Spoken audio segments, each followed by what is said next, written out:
Pause button. शुभ प्रभात, नमस्कार। प्रस्तुत है आरसी मॉर्निंग न्यूज। स्वीकार करें अभिवादन आरसी विनोद गढ़वाल की ओर से। आरसी मॉर्निंग न्यूज के इस बुलेटिन में देश दुनिया की तमाम बड़ी खबरें होंगी। जानेंगे मौसम का हाल, क्या कुछ रहा खेल जगत में खास और कैसी रही शेयर बाजार की रफ्तार। खबरों का सिलसिला शुरू करें उसके पहले हर दिन की तरह आज भी आरसी पंचांग। आज दिनांक 22 मार्च 2025, दिन शनिवार, विक्रम संवत 2081, शक संवत 1946, बसंत ऋतु, चैत्र मास, गुजरात महाराष्ट्र फाल्गुन मास,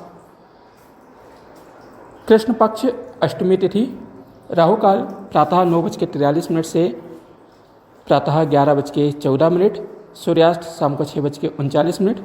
शनिवार का दिन, शनिदेव का दिन। शनिदेव की कृपा से यह दिवस हम सभी के लिए शुभकारी, हितकारी, मंगलकारी प्रयासों से भरा रहे, यही हमारी कामना है। आरसी सुविचार।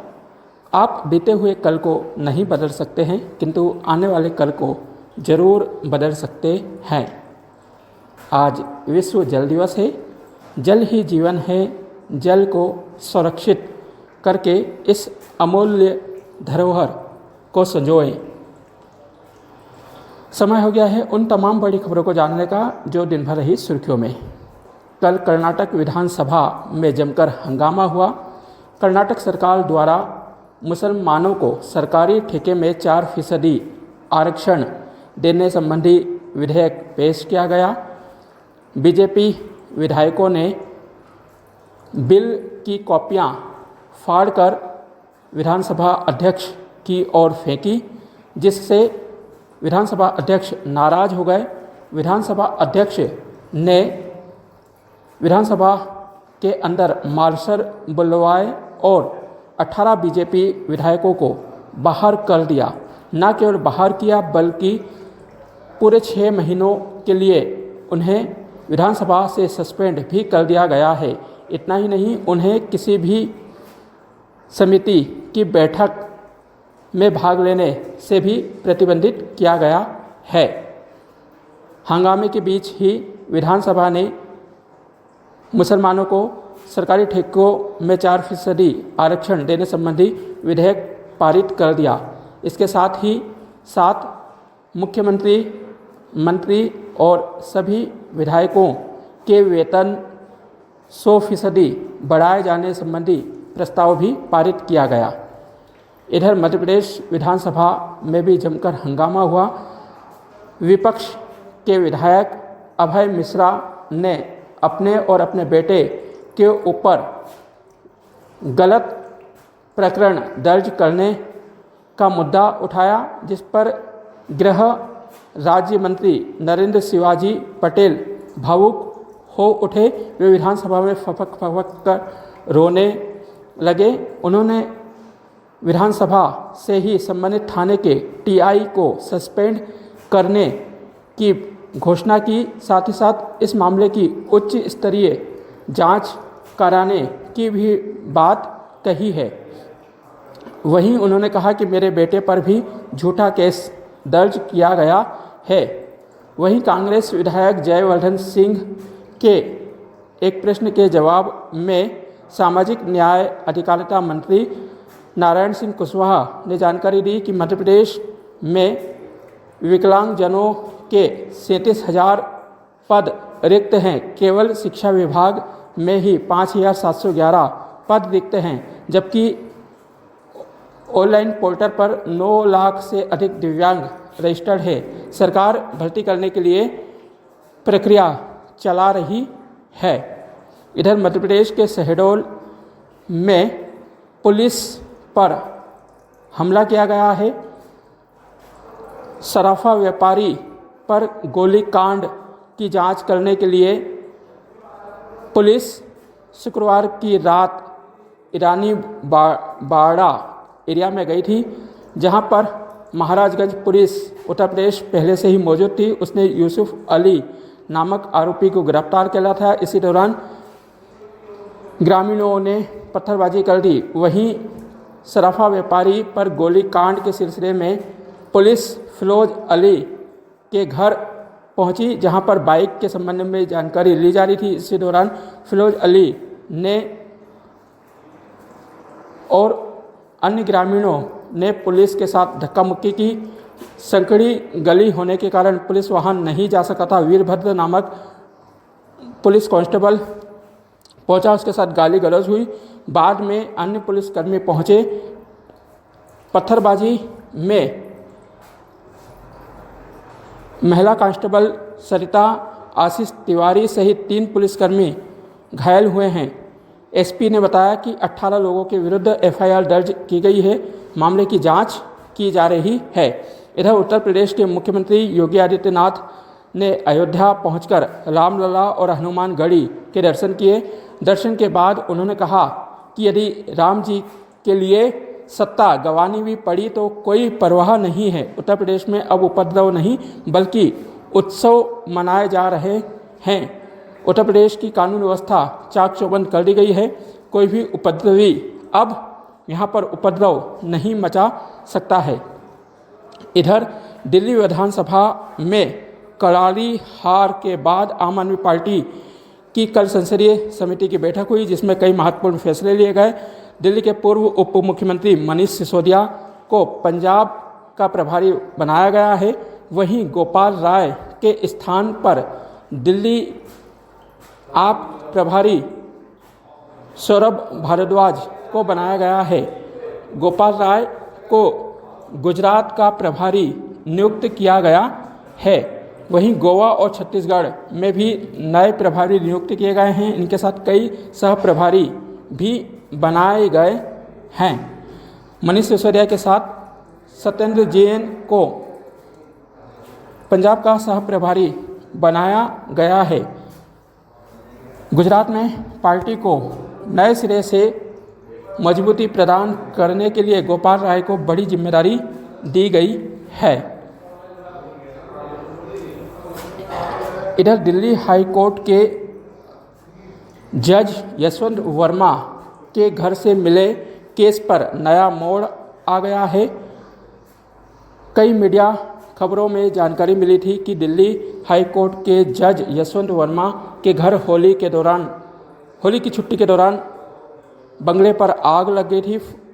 आग बुझाने गई फायर सेफ्टी टीम को उनके घर से केस मिला था, जबकि कल फायर सेवा के अधिकारी अतुल गर्ग ने बताया कि फायर टीम को कोई केस नहीं मिला है। इधर सुप्रीम कोर्ट ने कहा कि हम केस मामले की इंटरनल इंक्वायरी कर रहे हैं।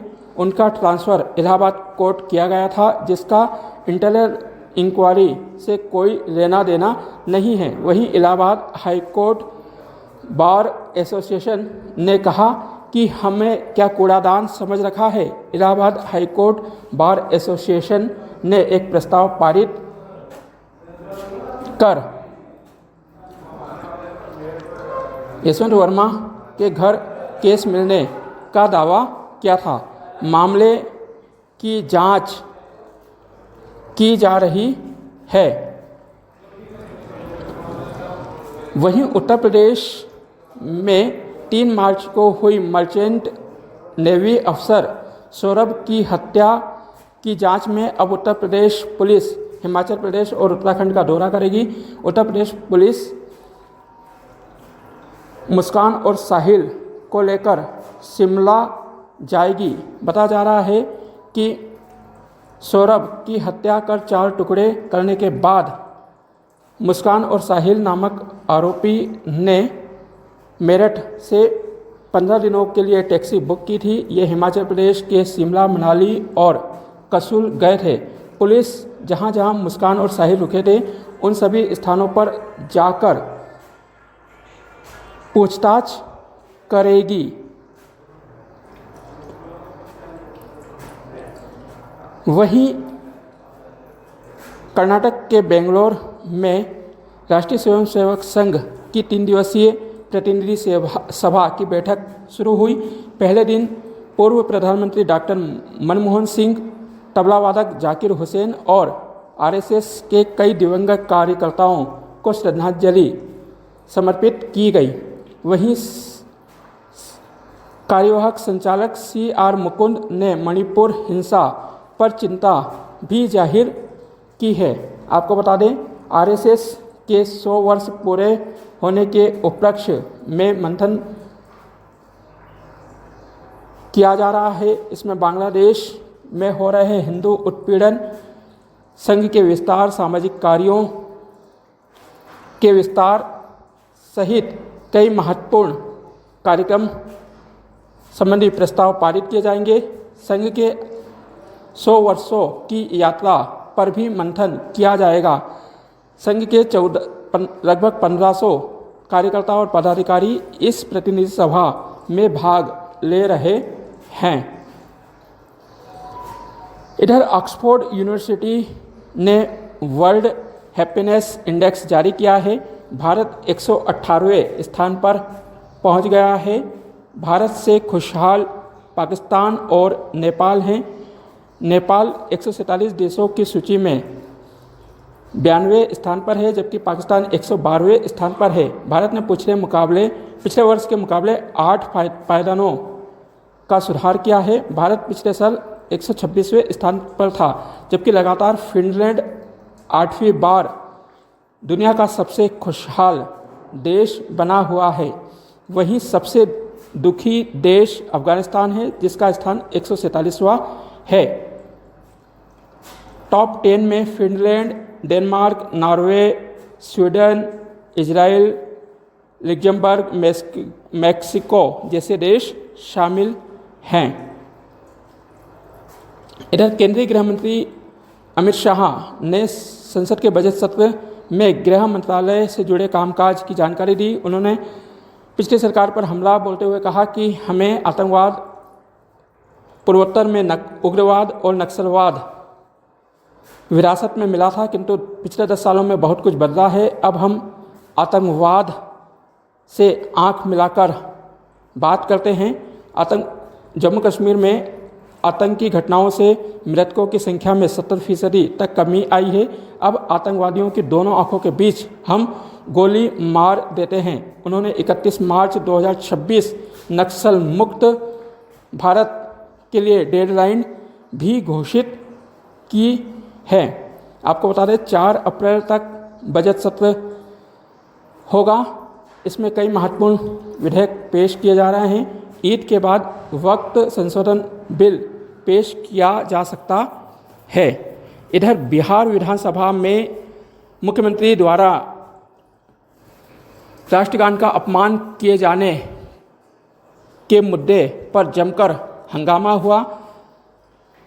पूर्व मुख्यमंत्री राबड़ी देवी ने कहा कि नीतीश कुमार का दिमाग ठीक नहीं है, वे राज्य को नहीं चला पा रहे हैं, वे मुख्यमंत्री पद से इस्तीफा दें और अपने बेटे को मुख्यमंत्री बना दे। कम से कम बेटे पर तो भरोसा करें, किसी और पर नहीं कर सकते हैं तो। वहीं नेता प्रतिपक्ष तेजस्वी यादव ने कहा कि प्रधानमंत्री के लाडले मुख्यमंत्री ने राष्ट्रगान का अपमान किया है, वे अचेत हैं, जिसके कारण पूरे बिहार का बंटाढाल हो रहा है। हंगामे के बीच बिहार विधानसभा 22 मिनट में ही स्थगित करनी पड़ी। इधर नागपुर हिंसा में बड़ा खुलासा हुआ है। आरोपी ने बताया कि चादर नहीं जलाई गई है, बल्कि साड़ी का एक टुकड़ा जलाया गया था। अमोल ठाकरे विश्व हिंदू परिषद नागपुर नगर मंत्री हैं। उन्होंने कहा कि हम 17 मार्च को औरंगजेब की कब्र हटाए जाने की मांग के संबंध में प्रदर्शन कर रहे थे। 11:30 से 12:30 तक हमारा प्रदर्शन था, जिसकी सूचना पुलिस को दी गई थी। इस कारण पुलिस भी मौजूद थी। हमने प्रदर्शन किया और प्रतीकात्मक तौर पर घास फूस से बना पुतला दहन किया गया। इसी दौरान कार्यकर्ता को सड़क किनारे एक साड़ी का टुकड़ा मिल गया, जिस पर फूल पत्तियां मंडी हुई थी। अफवाह फैलाई गई कि इस पर कुरान की आयत लिखी थी, ऐसा बिल्कुल नहीं था। हमने कलेक्टर को ज्ञापन दिया। शाम 6:30 बजे के बाद हमारे पास फ़ोन आने लगे कि कुछ मुसलमान यहाँ पर नारे लगा रहे थे कि औरंगजेब हमारा बाप है, हम उसकी कब्र उखाड़ने वालों के हाथ तोड़ देंगे। नागपुर में हुई हिंसा सोचे समझे साजिश थी। एक मस्जिद से 500-600 लोग बाहर निकले और उन्होंने हिंदुओं की दुकानें, वाहनों और मकानों को टारगेट बनाया। निष्पक्ष जांच हो, हमें जांच से कोई डर नहीं है। आपको बता दें, अमोल ठाकरे सहित 9 हिंदुवादी संगठन कार्यकर्ताओं पर एफआईआर दर्ज की गई है। इधर नागपुर कमिश्नर ने कहा कि ऑडियो वीडियो की एडिटिंग किए जाने की जांच कराई जा रही है, किसी भी दोषी को बख्शा नहीं जाएगा। वहीं महाराष्ट्र के उप मुख्यमंत्री अजित पवार ने कहा कि जो मुसलमानों को आंख दिखाता है, चाहे वह कोई भी हो, किसी को बख्शा नहीं जाएगा। मौसम, पहाड़ी राज्यों उत्तराखंड, हिमाचल प्रदेश, जम्मू कश्मीर में बर्फबारी हो रही है। इधर मध्य प्रदेश के सागर, सिंगरौली, पन्ना सहित कई जिलों में कल हल्की बारिश हुई। ओले गिरने के भी समाचार मिले हैं। वहीं पश्चिम विक्षोभ के कमज़ोर होने के कारण आज इंदौर, ग्वालियर, उज्जैन, भोपाल सहित 30 जिलों में मौसम खुला रहेगा। 24 मार्च के बाद मौसम एक बार फिर से करवट लेगा। शेयर बाजार, भारतीय शेयर बाजार लगातार हरे निशान में कारोबार कर रहे हैं। कल बीएसई सूचकांक 557 अंकों की बढ़त के साथ 76,000 के पार बंद हुआ। वहीं एनएससी निफ्टी में 159 अंकों की बढ़त दर्ज की गई और यह 23,350 पर बंद होने में कामयाब रहा। वहीं सोने चांदी की चमक में गिरावट दर्ज की गई है। इजरायली प्रधानमंत्री ने इजरायल के इतिहास में पहली बार खुफिया प्रमुख को निलंबित किया है। इजरायल के प्रधानमंत्री ने कहा कि अब हमें खुफिया प्रमुख रोन बार पर विश्वास नहीं रहा है। 7 अक्टूबर 2023 को हमास के हमले का पूर्व अनुमान लगाने में हमारे खुफिया प्रमुख नाकाम रहे। वहीं उनके इस फैसले से सब कोई खुश नहीं है। इजरायली रक्षा मंत्री ने दोबारा दोहराया कि यदि हमारे बंधकों को छोड़ा नहीं गया तो इजराइल गाजा में स्थायी कब्जा कर लेगा। हमने अपनी सेना को कई क्षेत्रों में कब्जा करने का आदेश दिया है। वहीं समाचारों में वक्त हो गया है उन तमाम बड़ी खबरों को जानने का जिन पर रहेगी हमारी नज़र। आज आरएसएस के प्रतिनिधि सभा की बैठक का दूसरा दिन रहेगा। न्यायाधीश बीआर गवई सहित 6 सुप्रीम कोर्ट के जज आज मणिपुर हिंसा प्रभावित क्षेत्रों का दौरा करेंगे। वे चूराचांदपुर और विष्णुपुर जिले में राहत शिविरों का भी जायजा लेंगे। आईपीएल 2025 का आज रंगारंग आगाज होगा।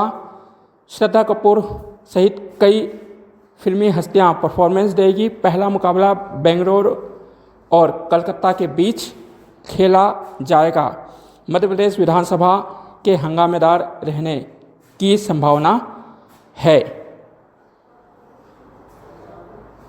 आप सभी का दिन शुभ एवं मंगलमय रहे। नमस्कार। IQ, stop button.